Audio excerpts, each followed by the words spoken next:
السلام عليكم ورحمة الله وبركاته.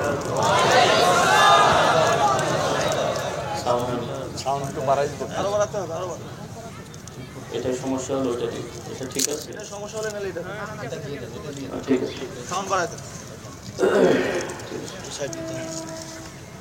আলহামদুলিল্লাহ, সকলে বলি আলহামদুলিল্লাহ।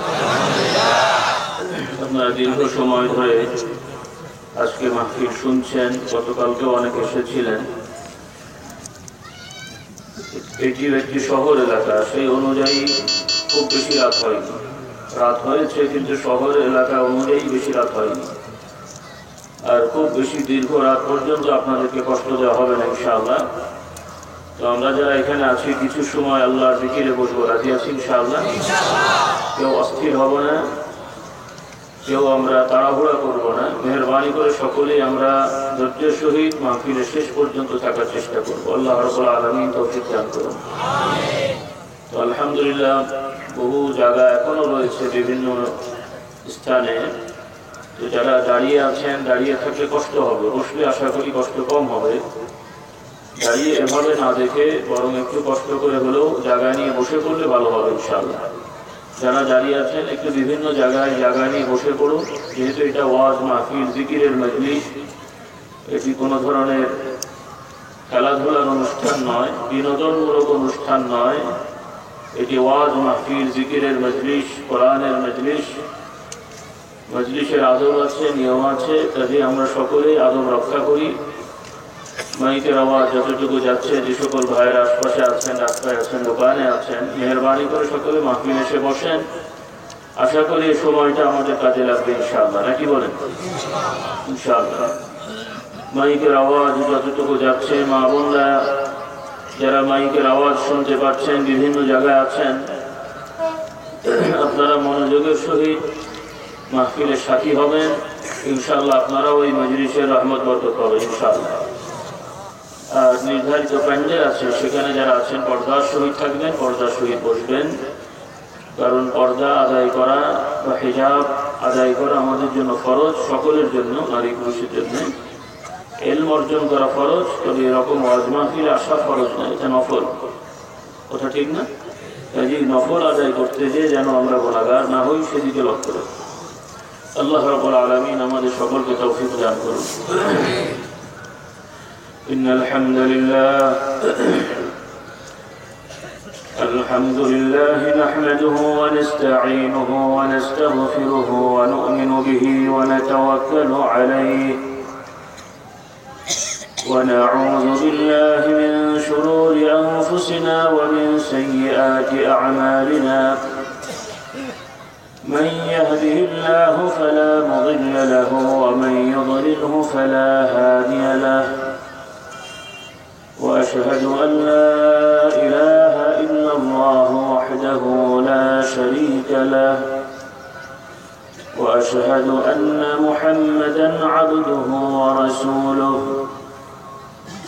صلى الله عليه وعلى آله وأصحابه وبارك وسلم. أما بعد فأعوذ بالله من الشيطان الرجيم. بسم الله الرحمن الرحيم. يا أيها الذين آمنوا اتقوا الله وقولوا قولا سديدا يصلح لكم أعمالكم ويغفر لكم ذنوبكم ومن يطع الله ورسوله فقد فاز فوزا عظيما. আল্লাহ রাব্বুল আলামিনের দরবারে আমরা শুকর গুজার করি, সকলে বলি আলহামদুলিল্লাহ। সকলে আসুন কয়েকবার তাসবিহ, তাহমিদ, তাকবীর আদায় করে নিই। সকলে বলি সুবহানাল্লাহি ওয়া বিহামদিহি সুবহানাল্লাহিল আযীম সুবহানাল্লাহি ওয়াল হামদুলিল্লাহি ওয়া লা ইলাহা ইল্লাল্লাহু আল্লাহু আকবার ওয়া লা হাওলা ولا قوة إلا بالله العلي العظيم.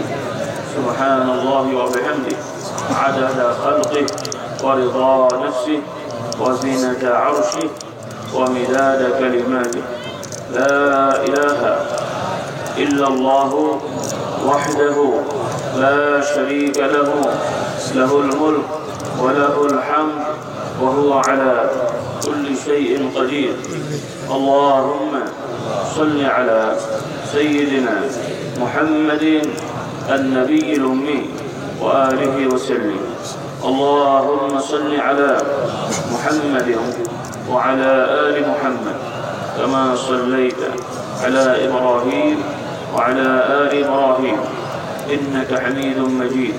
اللهم بارك على محمد وعلى آل محمد كما باركت على إبراهيم وعلى آل إبراهيم إنك حميد مجيد. صلى الله عليه وعلى آله وأصحابه وبارك وسلم. الحمد لله. যদিও দুদিন যাবৎ বিভিন্ন সময়ে তাসবিহ তাহলিল আদায় করা হয়েছে, জিকির হয়েছে, ওয়াজিফা হয়েছে, আমরা আবারও কয়েকবার আদায় করে নিলাম এর লক্ষ্যে যেন আল্লাহ রাব্বুল আলামিন এই উসিলায় আমাদের সকলের গুনাহ খাতাগুলোকে মাফ করে দেন। যেহেতু বেশি সময় নিতে পারছি না, আপনাদের কষ্ট হবে, বিরক্ত হবেন, সংক্ষেপে কিছু কথা বলতে হবে, বলে ইনশাআল্লাহ দোয়া শরীফ হবে। তো হাদিস শরীফ থেকে আমরা শিক্ষা পেয়েছি যেখানে আল্লাহর জিকির হয়, কোরআনুল কারীম তেলাওয়াত করে বোঝার চেষ্টা করা হয়, ওই সকল স্থানে আল্লাহ তাআলা রহমতের ফেরেশতারা নাযিল হন এবং ওই মজলিসের চারিদিক ঘেরাও করে আল্লাহ তাআলা আরশ পর্যন্ত ফেরেশতারা পৌঁছে থাকেন। আল্লাহ রাব্বুল আলামিন ফেরেশতাদেরকে জানিয়ে দেন, তোমরা সাক্ষী থাকো যে আমার যে সকল বান্দারা আমার জিকিরে আছেন, তোমরা সাক্ষী থাকো এদেরকে সহ এদের সাথে যারা আছে সকলকে আমি মাফ করে দিলাম। তো যে এরকম ওয়াজের মাহফিল এত বড় আয়োজন হতে হবে শর্ত নয়, মসজিদে হোক, বাড়ির আঙিনায় হোক, বৈঠকখানায় হোক, বাড়ির ঘরে হোক, যেখানেই কিছু আল্লাহ তাআলার বান্দারা বসে কোরআন হাদিস চর্চা করবেন, তাসবিহ তাহলিল জিকির করবেন, তাওবা ইস্তিগফার করবেন, ওই জায়গাটুকু ওই সময়ের জন্য জান্নাতের অংশ হয়ে যাবে এবং রহমতের ফেরেশতারা নাযিল হবে। তাহলে আমাদের বাড়ি ঘর বিভিন্ন জায়গায় রহমত নাযিল হোক, এটা আমরা চাই তো নাকি বলেন? কাজে এই মেহনতটা আমরা করে দেব। আল্লাহ তাআলা আমাদেরকে তৌফিক দান করুন। আল্লাহ রাব্বুল আলামিন আমাদেরকে সকলকে একটা পরিচয়ে এখানে একত্রিত হওয়ার তৌফিক দিয়েছেন, আলহামদুলিল্লাহ।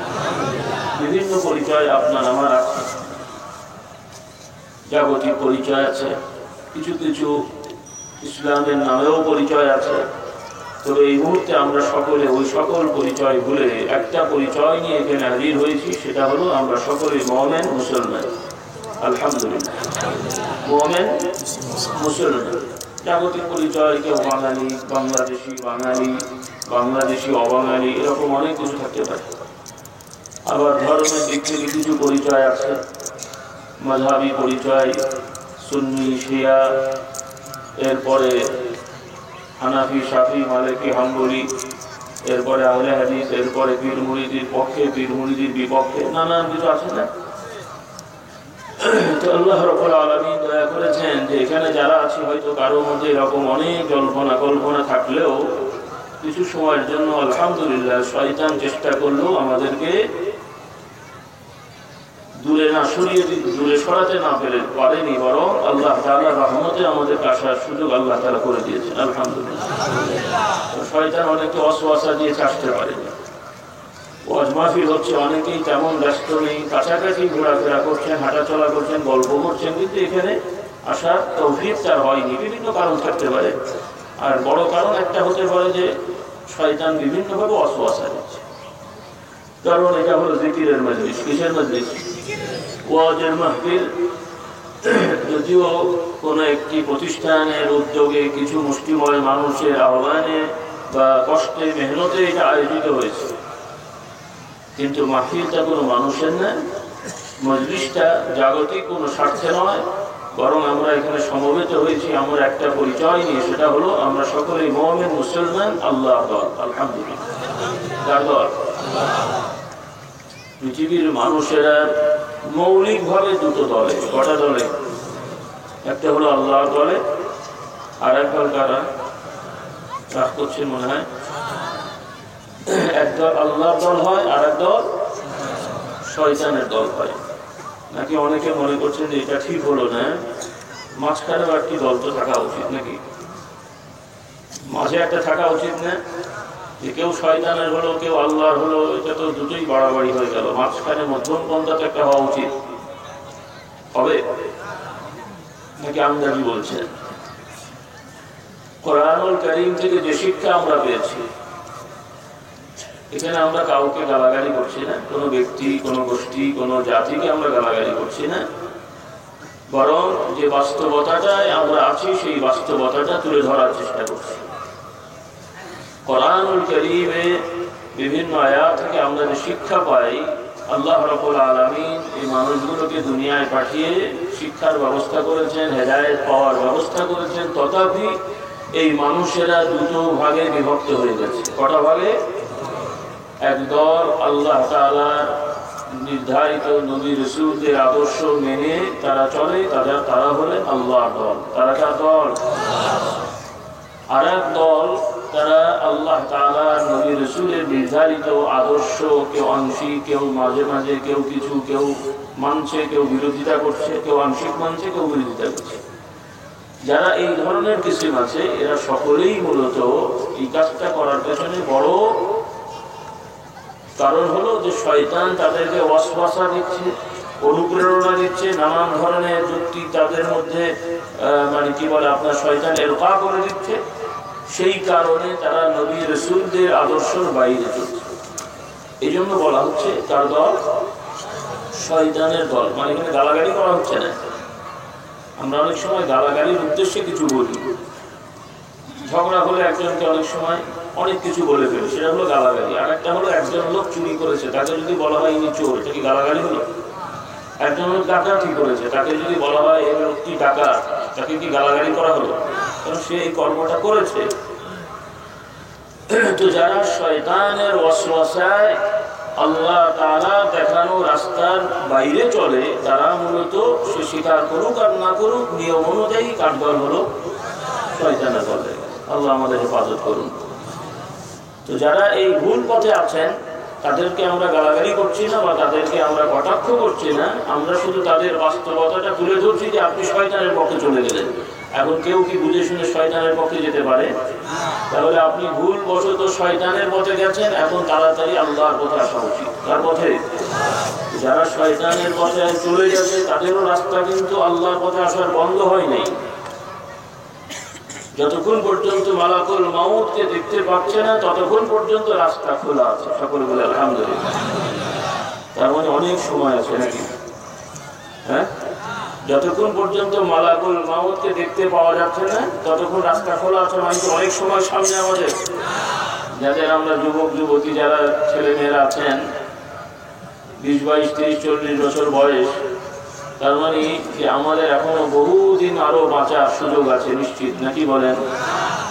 যারা 20-30 বছরের মোটামুটি আরো তো 30-40 নিশ্চিত বাঁচবই, তারপরে তো মরার চিন্তা। এখন তো মরার কোনো সুযোগ নেই। ব্যাপারটা কিরকম?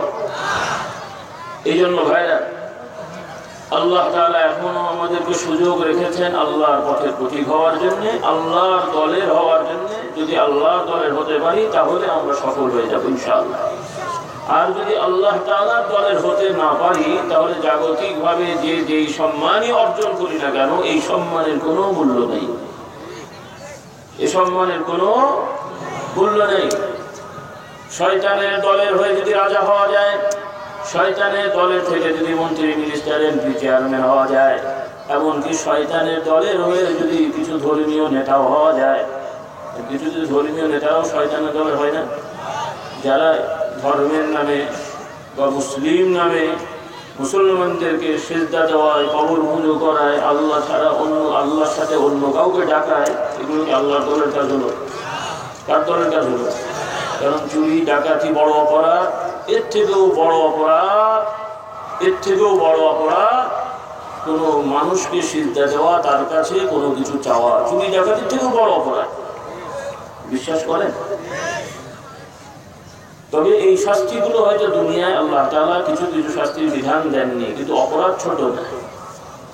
আল্লাহর সাথে শরীকানা করে ডাকা, সৃষ্টিকে পুজো করা ছোট অপরাধ না বড় অপরাধ? কিন্তু আল্লাহ তাআলার বিধানে সাধারণত কেউ যদি এই ধরনের পুজো করে, বিধানে বলা হয়নি যে তাকে ধরে মারা হোক বা তাকে হত্যা করা হোক, মৃত্যুদণ্ড দেওয়া হোক, বলা হয়নি। দুনিয়ায় ইসলাম ছাড়া অন্যান্য বিভিন্ন ধর্ম বানোয়াট আছে। আমরা মুমিন মুসলমান বিশ্বাস করি এ সকল ধর্ম মানলে জান্নাতে যাওয়া যাবে না, তথাপি তাদের প্রতি কোন রকমের ধর্মের কারণে শাস্তির বিধান আল্লাহ তাআলা রাখেননি। আল্লাহু আকবার। এটা হলো আল্লাহ তাআলার বড় দয়া। সুবহানাল্লাহ। নিয়ম অনুযায়ী এটা থাকা উচিত না, যুক্তিতে, আমাদের যুক্তিতে এটা হওয়া উচিত না, কিন্তু আল্লাহ তাআলার একটা বড় গুণ, তিনি হলেন রহমান, তিনি হলেন রহিম। সেই রব্বুল আলামিনকে যে গালাগালি করে তার জমিতেও তিনি ফসল কম দেন না। সুবহানাল্লাহ। কথা ঠিক হবে? ঠিক। কিছু কিছু মানুষের আল্লাহকে অস্বীকারই করে, তাদের মধ্যে স্রষ্টা বলে কিছু নেই, জগৎ এমনি এমনি হচ্ছে, সব এমনি চলে। তাহলে যে লোকটা আল্লাহকে অস্বীকার করে, এইরকম এক লোকের মনে করেন 1 বিঘা খালি জমি, আর একজন লোক খুব মুসলমান, ভালো মুসলমান, মুত্তাকি, পরেজগার, তাহাজ্জুদ গুজার, তার 1 বিঘা জমি।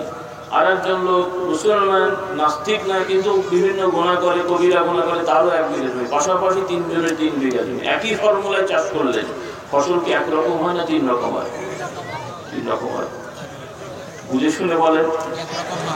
সাধারণত একরকম হয় না 3 রকম হয়?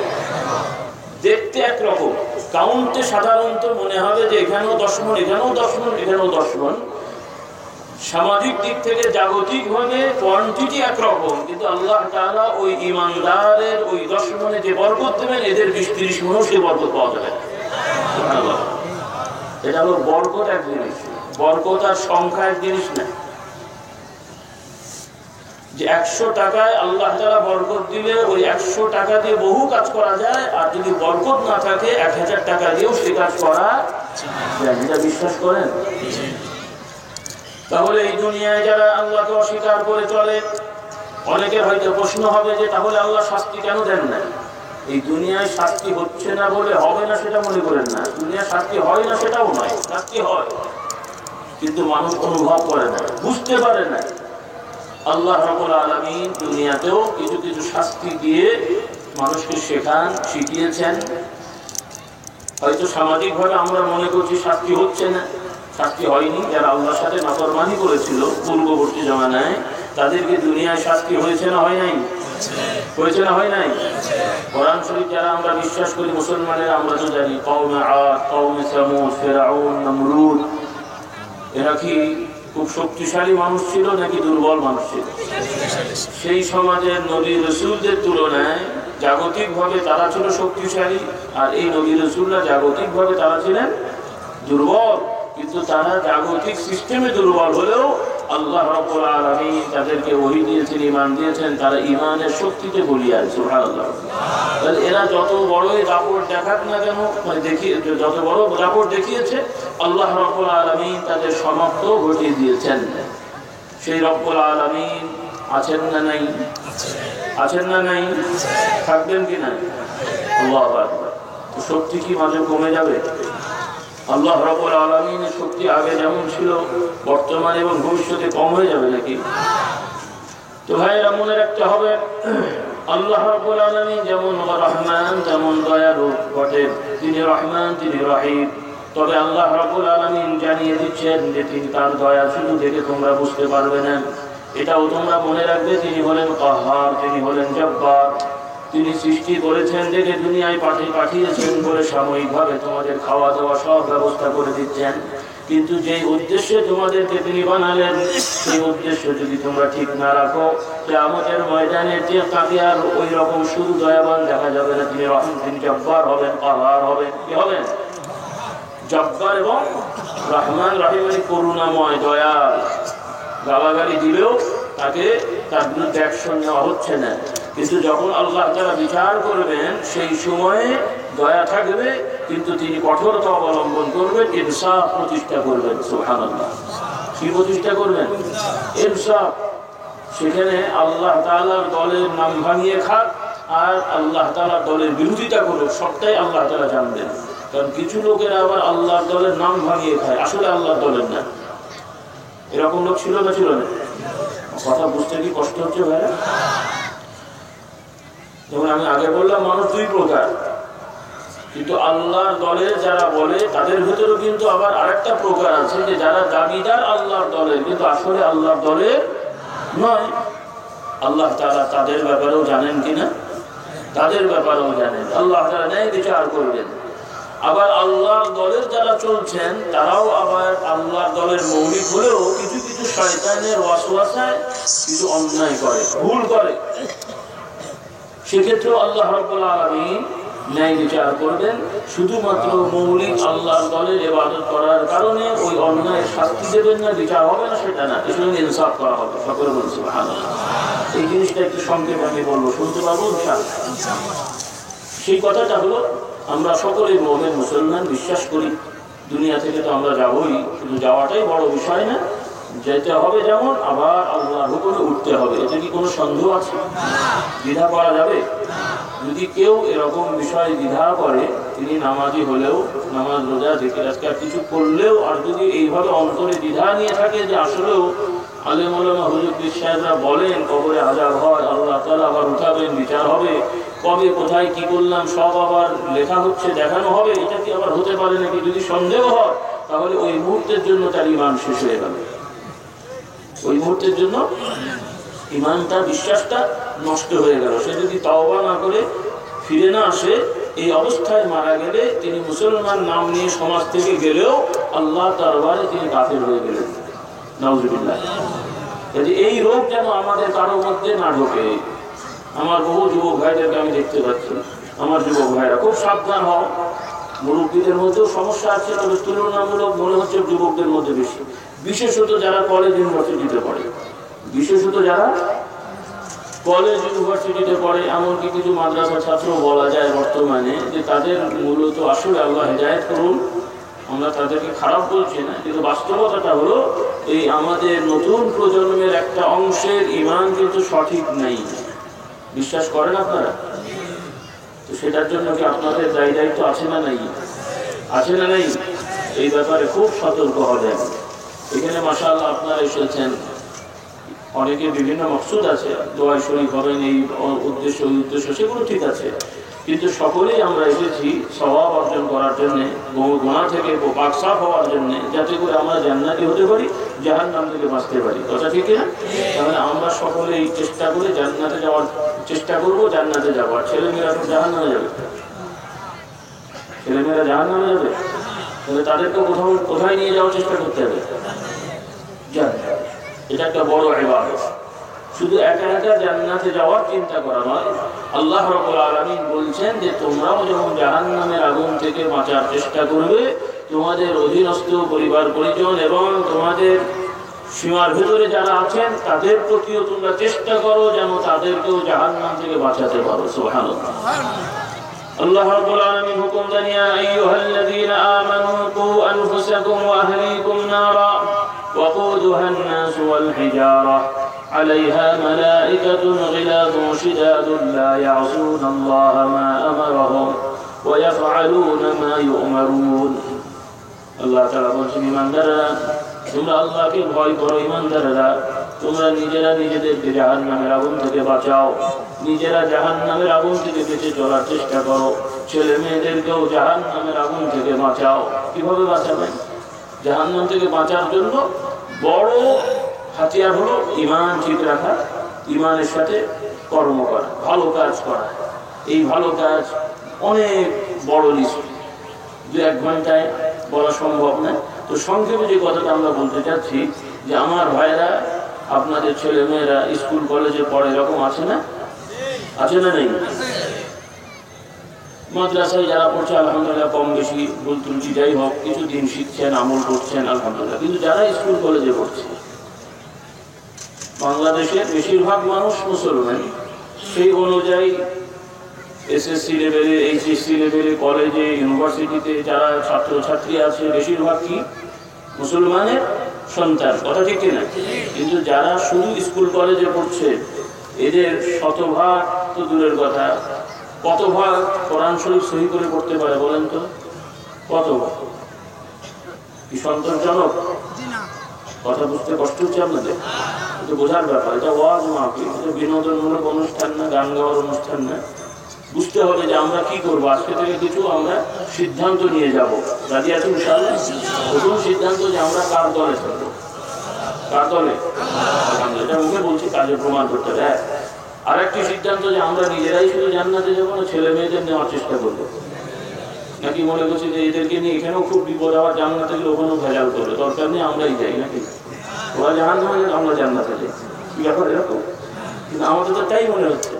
এই যে মাশাআল্লাহ দাড়িওয়ালা বহু মানুষ আছে আলহামদুলিল্লাহ, বিভিন্ন আমাদের হয়তো নয়, আমাদের যদি একজন থাকতে পারেন, অন্য হুজুরের মুরিদকেও দিনের কাজ করেন, দাওয়াত দেন। মসজিদে যে সময়টা আপনি কাটান, কিন্তু আপনার ইয়াং ছেলেটা মসজিদের সময় কাটানো তো দূরের কথা, জামাতেও নামাজ পড়ে না, অনেকে নামাজই পড়ে না। 40-50 বছর যে মুরব্বী মানুষ আজান হলে কষ্ট করে করে মসজিদে যাচ্ছেন, আর ওই 60-70 বছরের বুড়ো মানুষের ইয়াং ছেলেটা আজান হচ্ছে, সে তখন আর এক জায়গায় তাস খেলছে, লুডো খেলছে, এটা করছে সেটা করছে, আর আপনি তাকে খাওয়াচ্ছেন, আপনি তাকে লাখ লাখ টাকা খরচ করিয়ে পড়াচ্ছেন, তার ভবিষ্যৎ উজ্জ্বল হবে। এই তার ভবিষ্যৎ, কি বলেন? আপনার এই 20-25 বছর ছেলে মেয়েটা ইউনিভার্সিটিতে পড়ে, বিভিন্ন ভালো ফ্যাকাল্টিতে পড়ুক, খারাপ নয়, কিন্তু সে ওই পড়া পড়ছে, কিন্তু এখন পর্যন্ত সূরা কেরাত ঠিক মতো জানে না, এখন পর্যন্ত নামাজ পড়ে না। এই অবস্থায় আল্লাহ না করুক বদদুয়া দিই না, যদি মারা যায় তার ভবিষ্যৎটা কি? তার নিশ্চিত ভবিষ্যৎ যে কবর, এতে কোনো সন্দেহ আছে? তাহলে আমার ছেলে মেয়েটা বেনামাজি হয়ে কবরে গেল, বেরোজগার হয়ে কবরে গেল, বা নামাজ পড়লো, নামাজে ত্রুটি আছে, হালাল হারাম বা বিচার করে না, পর্দা পুষ্টা মেনটেন করে না, মিথ্যা কথা বলে, চগলখড়ি করে, জেনা বা বিচার বিভিন্নভাবে জড়িয়ে আছে, মুখে বলাটাও আজকাল লজ্জা লাগে, কিন্তু বলতে হয়, কারণ এই ইয়াং প্রজন্মের ইন্টারনাল যে অবস্থা আপনারা আমাদের থেকে ভালো জানেন। বাবা মারাও না দেখে না দেখার ভান করে, শুনে না শোনার ভান করে, কিন্তু এইভাবে ভান করে কি সন্তানদেরকে নাজাত দেওয়া যাবে, পাঠানো যাবে? কিন্তু আমাদের ছেলে মেয়েরা তো এই পথে চলছে। তো আজকে থেকে সিদ্ধান্ত নেব সকলেই যে আমাদের ছেলে মেয়েদেরকে হেদায়েত আল্লাহ তাআলা দেবেন, কিন্তু চেষ্টা কাকে করতে হবে? করতে হবে কিনা? খাবার দাবারের দায়িত্বটা আল্লাহ তাআলা, তিনি রাজ্জাক, কিন্তু চাষ করতে হয় না, পানি দিতে হয় না, জমি নিড়াতে হয় না, তাহলে এগুলো হচ্ছে উপকরণ। আল্লাহ রাব্বুল আলামিন ফসল দেবেন, আল্লাহ তাআলা খাবার দেবেন, কিন্তু আপনার আমার যতদিন মেধা আছে, শক্তি আছে, সেই মেধা শক্তি দিয়ে আপনার আমার কিছু কাজ করার বিধান আল্লাহ তাআলা দিয়েছেন। তো হেদায়েত আল্লাহ তাআলা দেবেন, কিন্তু আপনাকে আমাকে, আপনার আমার ছেলে মেয়েদের প্রতি মেহনত করতে হবে। দুনিয়ায় প্রতিষ্ঠার জন্য মেহনত করেন, এটা খারাপ বলছি না। ডাক্তার, ইঞ্জিনিয়ার, উকিল, ব্যারিস্টার ইত্যাদি বানাবেন, এটা দোষ না, এটা তো হতেই হবে, নাহলে দুনিয়া চলবে কেমন করে? কিন্তু প্রত্যেকটা বাবা মাকে যেমন নিজে যেমন ইমানদার হয়েছেন, আমল করছেন, চেষ্টা করতে হবে যে আপনার ছেলে মেয়েটা যেন ইমানদার হয়, আমলদার হয়। রাজি আছি ইনশাআল্লাহ? এটাই হলো আমার স্বার্থকতা। ছেলের জন্য টাকা জমাচ্ছি, এই টাকা ছেলে ভোগ করবে নিশ্চয়তা নেই। টাকা কিনছি, এই জমি সে ভোগ করবে নিশ্চয়তা নেই। বাড়ি করে যে ভোগ করবে নিশ্চয়তা নেই। তাকে পড়াচ্ছি, সে ভালো ডিগ্রি অর্জন করে চাকরি পাবে, ব্যবসা করতে পারবে, নিশ্চয়তা নেই। এগুলো করতে থাকি, বাঁচলে হলো, না হলে নেই। কিন্তু যে কোনো মুহূর্তে আমাকেও যেতে হবে, ছেলে মেয়েকে যেতে হবে। তাহলে সে কবরের প্রশ্নটা সে কিভাবে অ্যান্সার দেবে?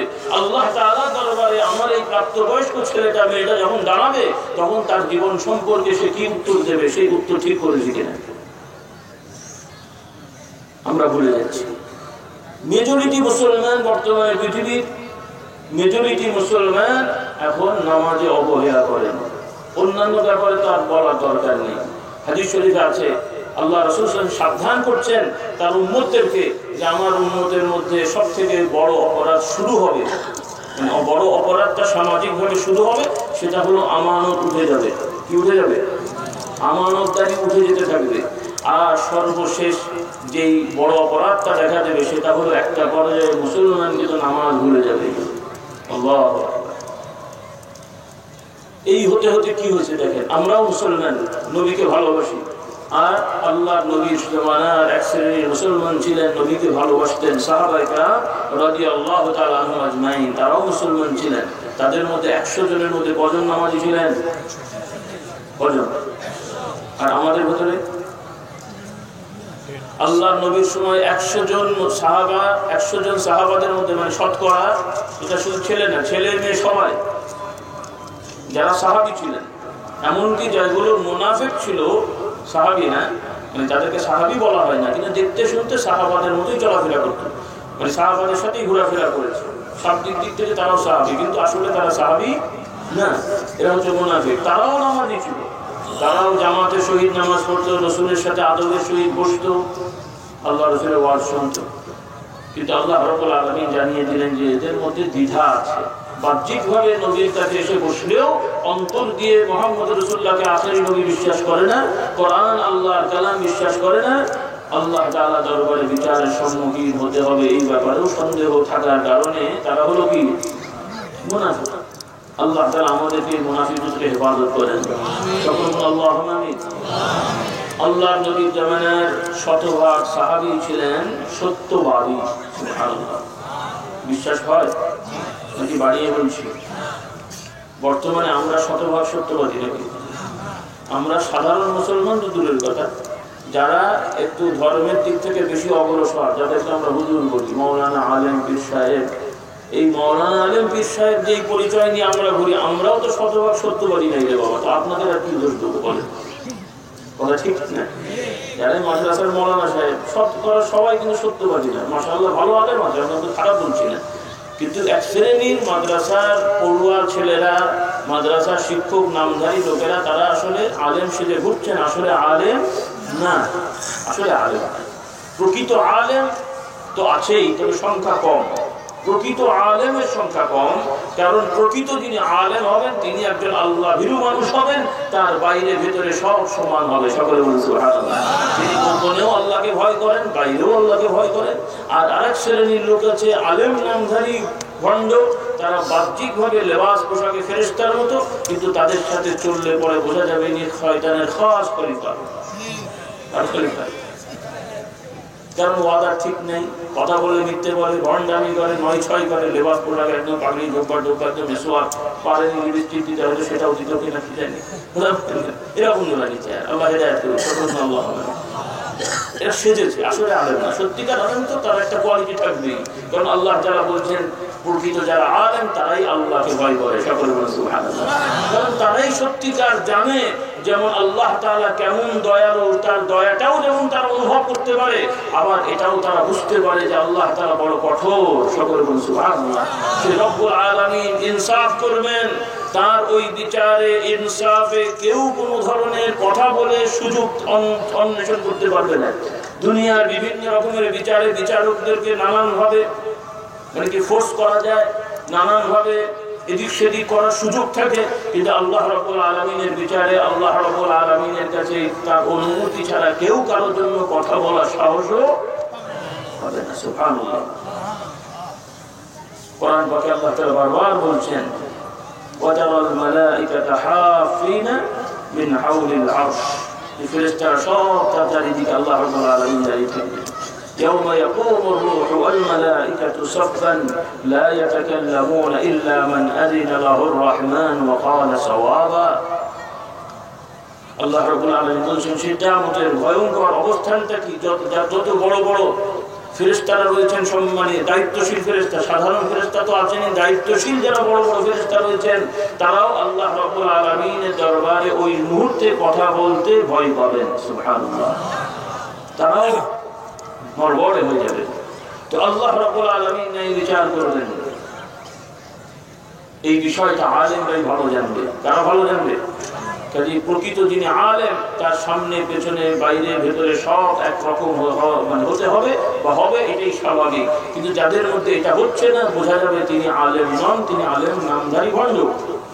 তিনি আলেম নামধারী কি ভণ্ড। কারণ আল্লাহ নবী বলছেন মুনাফিকের আলামত কি কি?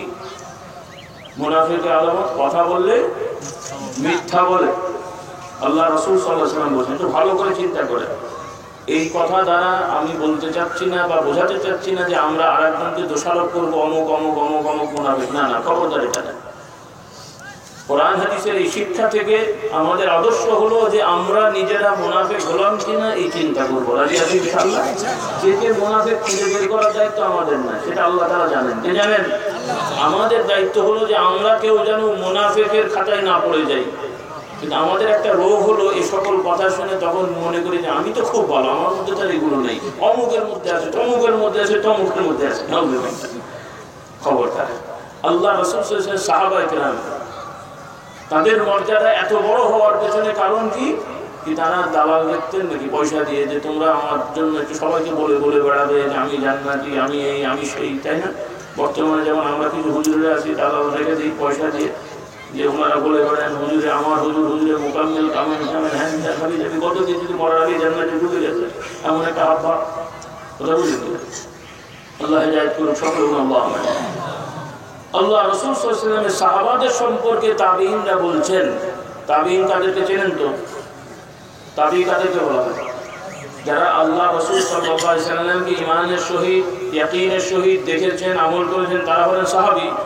আর যারা আল্লাহর নবী সাল্লাল্লাহু মুহাম্মদ রাসূলুল্লাহ সাল্লাল্লাহু আলাইহি ওয়াসাল্লামকে স্বচক্ষে দেখতে পাননি, বিভিন্ন জায়গায় ছিলেন, তার সময় হোক বা পরে হোক মুসলমান হয়েছেন, এবং সাহাবাদের ছেলে মেয়েদের পরবর্তী যারা মুসলমান হয়েছেন তারা হলো তাবিঈ বলা হয়। এই তাবিঈরা বলতেন যে আমরা নবীর সাহাবীদের অনেকদের বড় বড় সাহাবীদেরকে দেখেছি, তারা প্রত্যেকেই নিজেদের ব্যাপারে খুব ভয় পেতেন যে আমি আবার নবীর ইন্তেকালের পরে মুনাফিক হয়ে গেলাম কিনা, সুবহানাল্লাহ, মুনাফিক হয়ে গেলাম কিনা। আর আমরা আমাদের কোনো বুজুর্গ মারা যাওয়ার পরে মনে করি যে আমি তো ওনার থেকে বড় বুজুর্গ হয়ে গেছি। ওটা ঠিক না? এই জন্য আমাদের এই দশা। একটা বাংলা কথা আছে, প্রবাদ বাক্য, যে সারা গায়ে ক্ষত ওষুধ দেবো কত, জানেন এটা?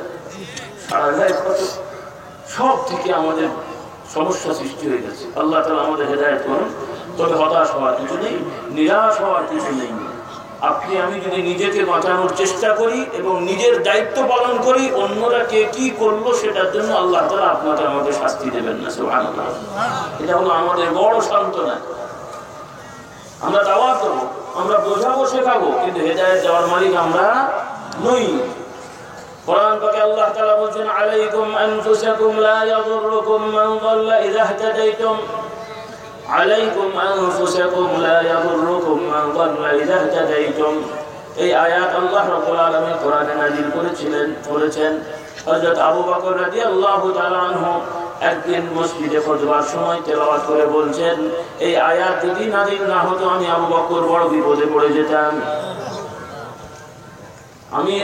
তিনি তখন খলিফা, তিনি বলতেন এই আয়াত না থাকলে আমি বিপদে পড়ে যেতাম, কারণ আমি এখন খলিফা, আমার আশপাশে কে কোথায় অন্যায় করছে সব দেখা সম্ভব না, সবাইকে অন্যায় থেকে ফিরিয়ে হেদায়েত দেওয়া আমার পক্ষে সম্ভব না। কিন্তু তাহলে আমি কি করব? এই আয়াত আমার জন্য সান্ত্বনা, আমি আমার চেষ্টা করে যাব, কেউ যদি আমার কথা না শুনে আল্লাহ তাআলা তার বিচার করবেন, সুবহানাল্লাহ। এর মানে আবার বসে থাকতে বলি নাই, আপনি আমি নিজেকে সামলাবো, নিজের পরিবারকে সামলাবো, আপনার আমার রেঞ্জে যারা আছে তাদেরকে বলবো, কিন্তু হেদায়েত দেওয়ার মালিককে। চুপ করে বসে থাকলে হবে না, মানে কিছুই করবো না, শুধু যে যার মতো তসবিহ নিয়ে যায় না আমাদের বসে থাকবো, তাহলে কিন্তু হবে না রে বাবা। এই শরীয়ত আমাদের নাই, অন্য নবীর শরীয়তে ছিল হয়তো ভাই, কিন্তু আমাদের নবীর শরীয়ত হলো যে যতটুকুই জানি ততটুকুই পালন করবো এবং অতটুকুই অন্যজনের কাছে দাওয়াত দেওয়ার চেষ্টা করবো, সুবহানাল্লাহ। আর এটা আরেকটা ইন্টারনাল বিজনেস আছে, প্রফিটেবল বিজনেস। সেই বিজনেসটা কি? আমি 10টা তসবিহ জানি, 10টা জিকির জানি, এই 10টা নিজে আমল করি, বেশি জানি না, ওই 10টায় যদি আরেক ভাইকে দাওয়াত দিয়ে শেখাই, উনি যদি এই শিক্ষা গ্রহণ করে 10টা আমল করেন, তাহলে এইভাবে উনি যদি আরেকজনকে শেখান, আমি এই মাঝখানে এই কারণ হওয়ার কারণে এইভাবে আমার পর থেকে যতগুলো মানুষ শিখবে, এই ততগুলোর আনুপাতিক হারে সব আল্লাহ তাআলা আমার নামে আমল করবে। এই বিজনেস করতে রাজি আছি ইনশাআল্লাহ। আল্লাহু আকবার। তাহলে মুহাম্মদ রাসূলুল্লাহর উম্মতের মর্যাদা এত বেশি কেন দেখে? আবু বকর, ওমর, ওসমান, আলী রাদিয়াল্লাহু তাআলা আনহুম আজমাইন, তারাও মানুষ ছিলেন, নবী ছিলেন না, রাসূল ছিলেন না, তারাও এরকম দিন-রাত 24 ঘন্টার সময় অতিবাহিত করেছেন, তারাও সংসার চালিয়েছেন, ধর্ম করে কেবল পরিবার চালিয়েছেন, যুদ্ধ করেছেন, সব করেছেন। তথাপি তাদের আমলি জিন্দেগি এত কেন যে তারা শুধু নিজেরাই করে ক্ষান্ত হননি, তাদের প্রতিটি সিদ্ধান্তের কারণে কিয়ামত পর্যন্ত যত মানুষ ঈমানের উপরে থাকতে পারবে, এই তত মানুষের সওয়াবের একটা হিস্সা তাদের নামে হবে। সুবহানাল্লাহ। আমাদের মর্যাদা এখানেই। আল্লাহ তাআলা বলেন, ফাযকুরুনি আযকুরকুম ওয়াশকুরু লি ওয়া লা তাকফুরুন। আল্লাহ তাআলা বলেন, হে আমার বান্দারা, তোমরা আমার জিকির করো, আমি তোমাদেরকে জিকির করব। আল্লাহ বলছেন কার পাওয়ার বেশি? আমি 10 জন 20 জন 1000 2 লাখ 5 লাখ 7 লাখ মানুষকে শেখালাম, আর আল্লাহ রাব্বুল আলামিন তার অগণিত সৃষ্টির ভেতরে আমার জিকিরের উৎসবের ব্যবস্থা করে দিলেন। কারণ আল্লাহ রাসূল বলছেন একজন আলেম, সত্যিকার যিনি একজন আলেম হন, যিনি আলেম কাকে বলা যায়, যিনি কোরআন হাদিস শেখার চেষ্টা করেন আল্লাহর বান্দা হওয়ার জন্য। ওই রকম নয় যে স্কুলে ভর্তি হওয়ার ইচ্ছা ছিল, ডাক্তার হওয়ার ইচ্ছা ছিল, ইঞ্জিনিয়ার হওয়ার ইচ্ছা ছিল, বা বাবারও ইচ্ছা ছিল কিন্তু টাকা নেই পয়সা নেই, কাজেই কি করবো, কাজেই মাদ্রাসায় দিলাম, এই জন্য মাদ্রাসায় পড়ি। এটা আলেম হয়নি, রাগ করলেন মনে হয়, খারাপ বলছি না, গরিব মানুষের ছেলেরা পড়ুক সেটা না। একটা হলো নিয়ত, গরিব মানেই যে সব নিয়ত খারাপ সেটা না। একটা হলো যে আমার ডাক্তার ইঞ্জিনিয়ার হওয়া দোষ না, কিন্তু আমার ইচ্ছা ছিল ডাক্তার হওয়ার, কিন্তু পাচ্ছি না পয়সার জন্য বা সুযোগ নেই, কাজেই মাদ্রাসায় ভর্তি হলাম আর কোরআন হাদিস পড়লাম, এই এলেম। আর একজন অনেক কিছু সুযোগ থাকলেও তিনি বলছেন যে না ডাক্তার ইঞ্জিনিয়ার হবো, সেটা পরের কথা, আগে আমি কোরআন শিখবো, আগে আমি নবীর হাদিস শিখবো, যাতে মুসলমান হই। দুটো কি এক জিনিস? এই হলো বিষয়। এই জন্য আমি অনেক সময় রসিকতা করে বলি, রাগ করবেন না, যেহেতু বহু মাদ্রাসার ছাত্ররাও আছে মাশাআল্লাহ, মনে হচ্ছে আলেম ওলামাও আছেন, আমার থেকে ভালো জানেন তারা, আপনারা ইনশাআল্লাহ আলহামদুলিল্লাহ। তবে আমি তো স্মরণ করে দিই যে বর্তমানে যে শুধুমাত্র মাদ্রাসায় পড়লেই কিন্তু সব আলেম হয় না, হয়। এই জন্য আমি রসিকতা করে বলি যে বহু মাদ্রাসা টাইটেল পাস যেমন আলেমও আছে, টাইটেল পাস আবার জাহেলও আছে। দাওরা পাস যেমন আলেমও আছে, দাওরা পাস তেমন জাহেলও আছে। ওইভাবে পীর মুরিদি যারা করেন তাদের ভেতরে যেমন আল্লাহওয়ালাও আছে, আবার শয়তানওয়ালাও আছে। সবটাই বলতে হবে, কি বলে, আবার একগুলো আমার উপরে খেপে যাবে, হুজুরা খেপে যাবে। যারা পীর মুরিদি করে এদের মধ্যে যেমন আল্লাহওয়ালাও আছে, শয়তানওয়ালাও আছে। যারা আল্লাহর জন্য কাজ করে, আল্লাহর দাওয়াত দেয়, নিজের অস্তিত্ব বলে কিছু নেই, যা বলবো আল্লাহর কথা, যা বলবো নবীর কথা, এরা হলো আল্লাহওয়ালা। আলহামদুলিল্লাহ। তারা হলো কি? আরেকটা হলো সাইনবোর্ড আল্লাহ, কিন্তু সকল কাজ হলো নিজের বড় ভারী করা, নিজের গরিব বানানো, নিজের এটা করা, নিজের সেটা, নিজের সেটা, ওটা বলছেন কি? এটা সাইনবোর্ড আল্লাহ, কিন্তু কার্যক্রম হলো নিজেকে প্রতিষ্ঠা করা। এটা হলো আল্লাহর নামে শয়তান হবে। রাগ করলেন নাকি? জিকির হবে আল্লাহ, কিন্তু সেখানে তরিকা হয়ে গেছে যে খোদার সাথে বাবারও জিকির হবে, আল্লাহরও জিকির হয়, বাবারও জিকির হয়, বাবা খোদার সমান হয়ে গেছে। তাহলে এটাকে আল্লাহ আল্লাহ হলো না শয়তান হলো? তো এই বাবা খোদা সমান করে দিয়ে যারা পীর মুরিদি করবে, বুঝতে হবে এটা শয়তানওয়ালা হয়ে গেছেন। তো যারা মাদ্রাসায় পড়ে দুনিয়ার লোভে পড়ে নীতি হারিয়ে ফেলবে, মাদ্রাসায় পড়ে কোরআন হাদিসের আমল নেই, শুধুমাত্র একটু বড় জব্বার পাগড়ি লাগালো, কিন্তু অন্যান্য জায়গায় কোরআন হাদিসের আমল নেই। নবীর সুন্নত কি শুধু মেসওয়াক করা? নবীর সুন্নত কি শুধু মেসওয়াক করা? নিঃসন্দেহে মেসওয়াক করা বড় ইবাদত, অবশ্যই করবেন, আমি খারাপ বলছি না, নাউজুবিল্লাহ, খারাপ বলার তো সুযোগ নেই। কিন্তু যে দাঁতে মেসওয়াক করবেন, যে মুখে মেসওয়াক করবেন, ওই মুখটাকে মিথ্যা থেকে হেফাজত রাখতে হবে, তাহলেই নবীর সুন্নত আদায় হলো। বলা ঠিক না বেঠিক? কিন্তু লোক দেখানো মেসওয়াক করবো আর কথা বললে মিথ্যা বলবো, তাহলে এই মেসওয়াক করা কি আল্লাহর জন্য হলো না পাবলিক দেখানোর জন্য হলো? আল্লাহ বলা জানেন? বলা ঠিক না বেঠিক? বড় জামা গায়ে দেবো, মাথায় পাগড়ি দেবো, কিন্তু আমানতের খেয়ানত করবো, তাহলে এই পাগড়ি জুব্বাকে আল্লাহকে ভয় করে হলো না পাবলিকের কালেকশনের জন্য হলো? আল্লাহ ভালো জানেন। কারণ আমি যদি প্যান্ট শার্ট করে যাই, লোকটা আর আমাকে কালেকশনে টাকা দেবে না, কাজেই জুব্বা তো পড়তেই হবে। আর এইদিকে এসে মাদ্রাসার আমানতের খেয়ানত করছি, তাহলে এই কি ইসলাম? আর এইরকম ইসলামের এইরকম আলেম হয়ে যদি ইসলামকে আমি করতে যাই, তাহলে খেয়ানত খেতে হবে। রাগ করলেন মনে হয়? এরকম ইসলাম হলে হবে না। তাহলে পরিপূর্ণভাবে সত্যিকার মুসলমান হতে হবে নবীর আদর্শ মেনে সব জায়গায়, শুধু লেবাস পোশাকে বাহ্যিক সাইনবোর্ডে না, সর্ব জায়গায় আল্লাহকে ভয় করতে হবে। কাকে ভয় করতে হবে? আল্লাহ তাআলা বলেছেন ওয়াত্তাকুল্লাহ ইন্নাল্লাহা খাবীরুন বিমা তা'মালুন। সবাই আল্লাহকে ভয় করো, তোমরা যে যেখানে গোপনে প্রকাশ্যে যেখানে যাই করো না কেন সবকিছুকে জানছেন আল্লাহ। এই যে পীর মাশায়েখরা কোরআন হাদিসের আলোকে শিক্ষা দেন, এগুলো টিচিং, এগুলো মূল ইবাদত না। মূল ইবাদত হলো অন্তরে আকুতির বিনতি প্রকাশ করা। কিছু এক্সারসাইজ আছে, বারবার শিক্ষা দেওয়া হয়। আল্লাহ তাআলা কোরআন পাকে বিভিন্ন জায়গায় বলেছেন, সেখান থেকে ওলামারা শিখান, বলেন যাও তুমি খেয়াল করো, চিন্তা করো। কি চিন্তা করো? আল্লাহু আযীম, আল্লাহু নাযীর, আল্লাহু মাঈ। কেন বলা হচ্ছে? যে সদা সর্বদা খেয়াল রাখো, তুমি যেখানেই যে থাকো না কেন আল্লাহ তাআলা তোমার অবস্থান জানছেন।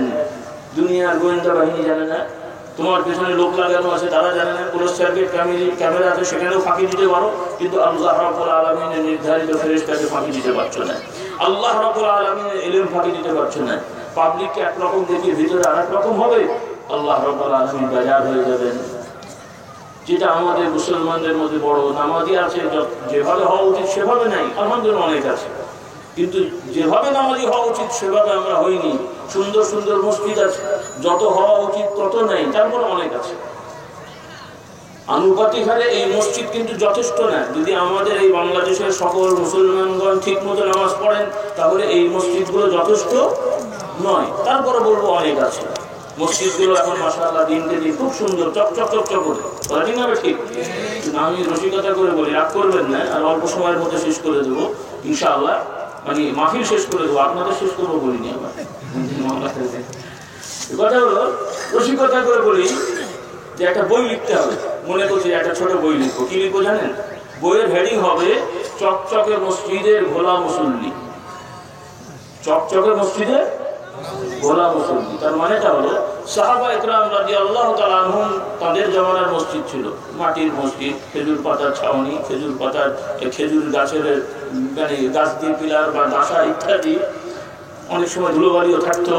এটা হলো সাহাবা ইকরাম তাবিঈনদের জামানার মসজিদ। কিন্তু তাদের এক একজনের চেহারা ছিল নূরানি, সুবহানাল্লাহ, নূরানি চেহারা ছিল। এবং হাদিস শরীফ থেকে শিক্ষা পাই, আলহামদুলিল্লাহ আশা করছি আল্লাহ তাআলা তাদের ব্যাপারে তো বলবেনই, কিন্তু আল্লাহ রাসূল সাল্লাল্লাহু আলাইহি ওয়াসাল্লাম বলছেন যে তোমরা দুনিয়ার জমিনে যখন ঘুরে বেড়াও, রাতের বেলা তাকালে আসমানের দিকে, পূর্ণিমার সময় তাকালে যেমন চাঁদ দেখতে পাও, তারকা দেখতে পাও, ওইভাবে আল্লাহ তাআলার কিছু বান্দা আছেন, কোরআনওয়ালা বান্দা, যারা কোরআন পড়ে বুঝে আমল করে। এগুলো হচ্ছে ব্যাখ্যা।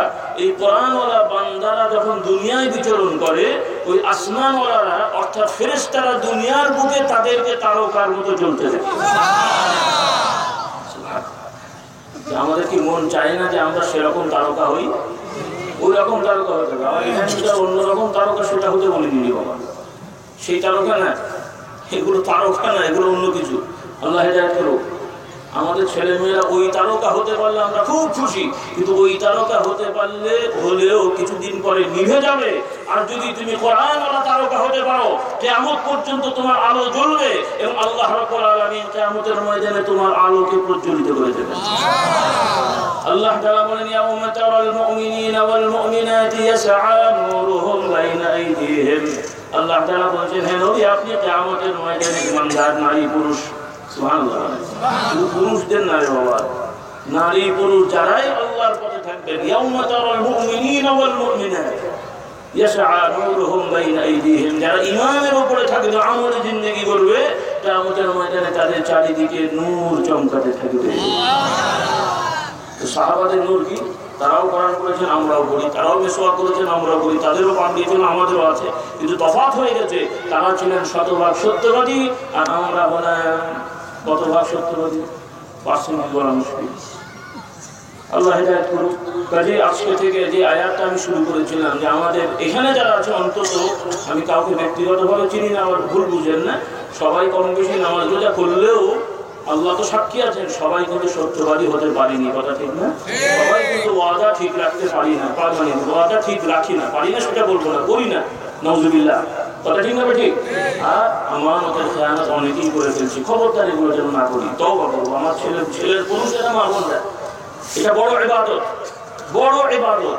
আল্লাহ তাআলা এভাবে বললেন, ইয়া আইয়ুহাল্লাযীনা আমানু তাকুল্লাহা ওয়া কুলু কাওলান সাদীদা, হে ঈমানদাররা, তোমরা আল্লাহকে ভয় করো এবং সত্য কথা বলো, সিধা কথা বলো, সোজা কথা বলো, বাঁকাচোরা কথা বলো না। এই সোজা কথা হলো কাওলান সাদীদান, হলো সত্য কথা, কাওলান সাদীদান হলো হক কথা, আর এর বাইরে হলো মিথ্যা কথা, গীবত, গিল্লা, মানুষের দিকবিদিক, টিপ্পনি, বিভিন্ন আয়াত আল্লাহ তাআলা বলেছেন, কথা ঠিক না? ঠিক। গীবত করা, পরনিন্দা করা, আরেকজনের সম্মান হরণ করা, এটা শুধুমাত্র সাধারণ লোকেরা করে না, আমরা আলেম ওলামা হুজুররাও অনেক সময় এই রোগের মধ্যে আক্রান্ত হয়ে যাই। কারণ শয়তান আমাদেরকে ফ্লেভার করে বিষ খাওয়ায়। সরাসরি খাওয়ালে জানে যে আমি খাবো না, বুঝে ফেলবো, তিতা লাগবে, গন্ধ লাগবে, এই জন্য সুঘ্রাণ মেজিক কি বলে আপনার সেন্ট দিয়ে দেয় বিষের ভেতরে, তারপরে আবার কিছু মিষ্টান্ন বা একটু লোভনীয় কিছু দিয়ে দেয় যাতে আমি ওই সেন্ট দেখে লোভ মানে টেস্ট দেখে খেয়ে ফেলি আর মরে যাই। ওই রকম শয়তান আমাদের ভেতরে যখন দেখে হুজুর মানুষের বেটাতে মিথ্যা বলবে না, হুজুর মানুষ গীবত করবে না, তখন তার মধ্যে হক কথার ওয়াসওয়াসা দেয়। কি কথা? হক কথার নামে তখন এক হুজুর আর এক হুজুরের গীবত করে, এক হুজুর আর এক গোষ্ঠীর গীবত করে, এরপরে মিথ্যাচার, এরপরে আন্দাজ অনুমান করে কথা। আমি হুজুর বলছি ওনারা অমুকের দালাল, উনি বলছেন ওনারা অমুকের দালাল, কেউ কিন্তু কারো সম্পর্কে কিছুই জানি না।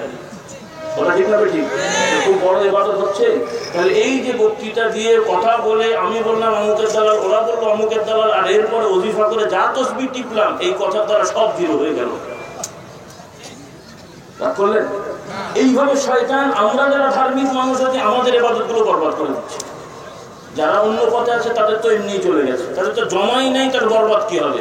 আমরাও যা জমা করছি এই সকল লিকেজ দিয়ে আমাদের জমাকৃত সব নষ্ট হয়ে যাচ্ছে। আল্লাহ তাআলা আমাদের হেফাজত করেন, সকল গুণ আল্লাহুম্মা আমিন। তো সাহাবাদের চেহারা ছিল নূরানি, মসজিদগুলো অত সুন্দর ছিল না। বর্তমানে আমাদের মাশাআল্লাহ, এগুলো আমি বলছি না যে ভালো করা লাগবে না, ভালো করেন, তবে হালাল টাকা মসজিদে দান করতে হবে, মাদ্রাসায় দান করতে হবে, হালাল টাকা। কি টাকা? হালাল সম্পদ দান করতে হবে, সব পাওয়া যাবে। দ্বিতীয়ত নিজেদেরকে ভালো মুসল্লি হতে হবে, মিথ্যা বর্জন করতে হবে, গীবত গিলা বর্জন করতে হবে, হারাম খাওয়া বর্জন করতে হবে। তাহলে এই বর্জন করে যদি ইবাদত করা যায়, ওই ইবাদতের নূর ওই ব্যক্তির মধ্যে জারি হয়ে যাবে। সকলে বলতে কারণ এগুলো কোরআনের নূর, ইবাদতের নূর হলো কোরআনের নূর। কোরআনের একটা নূর আছে, আছে না নেই? সেটা নবীর প্রচার এসেছিল, আল্লাহ তাআলা দিয়েছেন। আল্লাহ নবী মানুষ, কিন্তু তিনি ছিলেন নূরানি মানুষ। সুবহানাল্লাহ, তিনি মানুষ ছিলেন, নূরানি মানুষ ছিলেন, তাকে ওহীর নূর আল্লাহ তাআলা দান করেছেন। সুবহানাল্লাহ। আবার তার নূরটা হলো ওহীর পরিপূর্ণ নূর, আর সেই নূরটা তার দাওয়াত পেয়ে, তার শিক্ষা পেয়ে যে সকল মুসলমান ইমানদাররা আমল করে যান, ওই ধারাবাহিকতায় যে যতটুকু আমল করে সেই আমল অনুযায়ী, ইমান অনুযায়ী নূরও তার ভেতরে আল্লাহ তাআলা দান করেন। তাহলে আমরা কি চাই না যে আমরা নূরানি মানুষ হই? আমরা কি চাই না আমাদের ছেলে মেয়েরা নূরানি মানুষ হোক? আজকে থেকে যারা ছাত্র ভাইরা আছেন নিয়ত করেন, আমাকে হাত দেখাতে হবে না, আল্লাহ তাআলা অন্তর দেখছেন। কে দেখছেন? আপনারাও মুরব্বীরা আছেন, নিয়ত করেন, খেয়াল করেন যে প্রত্যেকটা ছেলে মেয়েকে অবশ্যই সহি করে কোরআন শরীফ পড়ানোর চেষ্টা করবেন। পারবেন ইনশাআল্লাহ? ছাত্র যারা রয়েছে, ছাত্রীরা আছে, প্রত্যেকেই সহি করে কোরআন শরীফ পড়বে। বিশেষ করে যারা কলেজ ইউনিভার্সিটির ছাত্র ছাত্রী আছো, ছেলে মেয়ে, ছাত্র ছাত্রী, সবাইকে আমি বলছি, তোমরা আলহামদুলিল্লাহ মাশাআল্লাহ জাগতিক বিভিন্ন বিদ্যা শেখার জন্য বহু মোটা মোটা বই অধ্যয়ন করো, করোনা করো না? ডিগ্রি, কলেজ, অনার্স, মাস্টার ইত্যাদিতে যারা পড়ে অনেক মোটা মোটা বই তাদের পড়তে।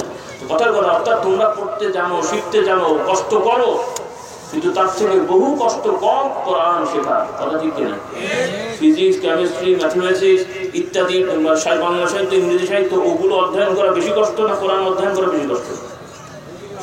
হ্যাঁ, কোরআন সহজ না ওগুলো সহজ? কোরআন সহজ। সুবহানাল্লাহ। এটা আমি বানিয়ে বলছি না, চেষ্টা করেন, দেখবেন সহজ হয়ে যাবে ইনশাআল্লাহ। এই জন্য প্রত্যেকটা কলেজের ছাত্রছাত্রী, ইউনিভার্সিটির ছাত্রছাত্রী, তোমাদের প্রতি জোড়া অনুরোধ করছি, এবং বাবা মা যারা আছেন, যারা ছেলেমেয়েরা পড়ে, অবশ্যই তাদের জন্য একটা করে তাফসীরুল কোরআন কিনে দেবেন এবং উৎসাহ দেবেন যেন নিয়মিত পড়ে। পারবো ইনশাআল্লাহ? এবং হাদিস শরীফের অনুবাদ সংক্ষেপে, অনেক হাদিস, তার মধ্যে সংক্ষেপে সাধারণ মানুষের জন্য উপযোগী হলো রিয়াদুস সালিহিন, মিশকাতুল মাসাবিহ। আমার নাম বলে আমি বলছি না, মানে কিতাবের নাম, মিশকাতুল মাসাবিহ। এটা একটি কিতাব, হাদিসের সংকলন, সাধারণ মানুষের জন্য উপযোগী। মানে সবই তো দরকার, কিন্তু মানুষ তো সবাই সবটা বোঝে না। তবে হ্যাঁ, এই কিতাবও যেমন পড়বেন, যেহেতু আপনারা যারা পড়াশোনা করেন তাদেরকে বললাম, আর যারা এই লাইনে অভ্যস্ত নন, কমপক্ষে সহি করে তেলাওয়াতটা শেখেন, কোরআনের আসরে বসেন, আলেম ওলামার সোহবতে ওয়াজ শোনেন, তাহলেও আপনি আলেম হতে পারবেন ইনশাআল্লাহ। তো এটা কেন? এটা হলো সোহবত। আমরা নবীকে পাচ্ছি না, কিন্তু কোরআন আমাদের মধ্যে আছে। সাহাবারা কোরআন নাজিল হতে দেখছেন, সুবহানাল্লাহ। এই জিবরাইল আসলেন, এই কোরআন নাজিল হলো, নবী এই বললেন, তারা দেখছেন, নবী সিদ্ধান্ত নিচ্ছেন, তারা উপস্থিত আছেন, কিন্তু আমরা সেই পরিবেশ পাচ্ছি না। কিন্তু আমাদের মধ্যে পুরো কোরআন আছে, পুরো হাদিস আছে। আপনি আমি এই কোরআন হাদিস নিয়ে আলেমকে নিয়ে বসে পড়লে যেন আমি নবীর সাথে আছি, যেন আমার উপরে নবী নাজিল হচ্ছে। সকলে রাজি আছি ইনশাআল্লাহ? এই সোহবতে যদি আপনি আমি থাকতে থাকি, তাহলে এতদিন থাকিনি ইমানের যেই তেজ দেখবেন, ওই থাকলে তেজ বেড়ে যাবে ইনশাআল্লাহ। এতদিন কোনো রকম একটু খেয়ে চলেছেন, এরপরে এখন নিয়মিত রুটিন অনুযায়ী সকালবেলা দুধ খান, কলা খান, খেজুর খান, এরপরে মধু খান, এরপরে নিয়মিত ভালো খাবার খান। 40 দিন খাওয়ার পরে আগের অবস্থার এখন অবস্থাটি একরকম। আগে ঠেলা দিলে পড়ে যেতেন, আর এখন যে আপনাকে ঠেলা দেবে সে পড়ে যাবে। কথা ঠিক না ঠিক? তাহলে আগে আপনার ইমানের দুর্বলতা ছিল, আর একজন আপনার প্রতি প্রভাব ফেলতে পেরেছে, আর এখন ইমানই তেজ হওয়ার কারণে আপনি যা বলবেন আর একজনের মধ্যে আসর বলবে, আল্লাহ তাআলা দোয়া কবুল করে নেবেন। পাওয়া যাবে ইনশাআল্লাহ। প্রত্যেককে ম্যাগনেট হতে হবে, রাজি আছেন ইনশাআল্লাহ? ম্যাগনেট হতে হবে, গোষ্ঠী পাথর হতে হবে, সেটা হলো কোরআন হাদিসের সহমতে থাকলে। তো আপনার আমার ছেলে মেয়েরা এরকম হোক আমরা চাই না? আপনার আমার ছেলে মেয়েরা এরকম হোক আমরা চাই না? তাহলে প্রত্যেকটা সন্তানকে কোরআনের সহমতে দেন। ডাক্তার হোক, ইঞ্জিনিয়ার হোক, উকিল হোক, ব্যারিস্টার হোক, এগুলো তো লাগবেই।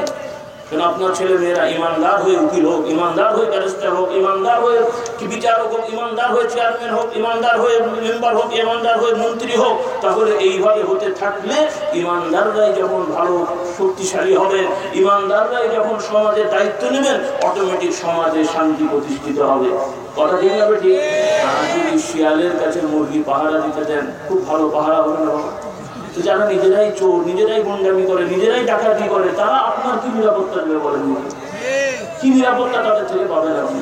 এই বুঝটা আপনার আমার নাই। তাদের পেছনে আপনারাও দৌড়াচ্ছেন, এই পাগড়িওয়ালা যোগ বড়ওয়ালার দৌড়াচ্ছে। আল্লাহ হেদায়েত করুন। বড় আফসোস লাগে, কি করে বেড়াচ্ছি আমরা? হিতাহিত জ্ঞান বলে দিন নাই, লেবাস পোশাকে মুসলমান হয়ে গেছে। আর আল্লাহ তাআলা এর জন্য আমাদের ভুলিয়ে দিয়েছেন, নিজেদের অস্তিত্ব আমরা ভুলে যাচ্ছি, কারণ আল্লাহকে আমরা ভুলে গেছি। নাউজুবিল্লাহ। দুনিয়ার লোভে পড়ে গেছে। দুনিয়া লাগবে, খেতে হবে, ঘুমাতে হবে, সব লাগবে, কিন্তু মনে রাখতে হবে দুনিয়া আমাদের কারো স্থায়ী নয়, সবাই জানি, কিন্তু এটা ইয়াকিন করতে হবে, আল্লাহ দরবারে যেতে হবে। এই জন্য আসুন ভাইরা, আমার মা বোনা, ছেলেদেরকে কোরআন শেখাই, নামাজ শেখাই, রোজা শেখাই, হালাল হারাম শেখাই, যাতে প্রত্যেকের ছেলে মেয়েরা ইমানদার হয়, সেই দিকে আমরা চেষ্টা করি। রাজি আছি ইনশাআল্লাহ? প্রত্যেকের ছেলে মেয়েরা যেমন আল্লাহ দলের হয়, রাজি আছি ইনশাআল্লাহ? শয়তান দলের থেকে আমরা ওয়াকাট করি। মাঝে মাঝে এই দল থেকে ওই দলে যায় না, তা আমরা আজকে থেকে যার মধ্যে যেই ত্রুটি আছে, কেউ আমরা শয়তানের দলের ইচ্ছা করে যাইনি, হয়তো ভুলবশত শয়তান ওয়াসওয়াসা দিয়ে তার দলে আমাদের অনেকে ভিড়িয়ে নিয়েছে, তো সেখান থেকে ওয়াক আউট করে তওবা করে আল্লাহ দলের হই। রাজি আছি ইনশাআল্লাহ? দুনিয়ার সব দল ভুলে যাই।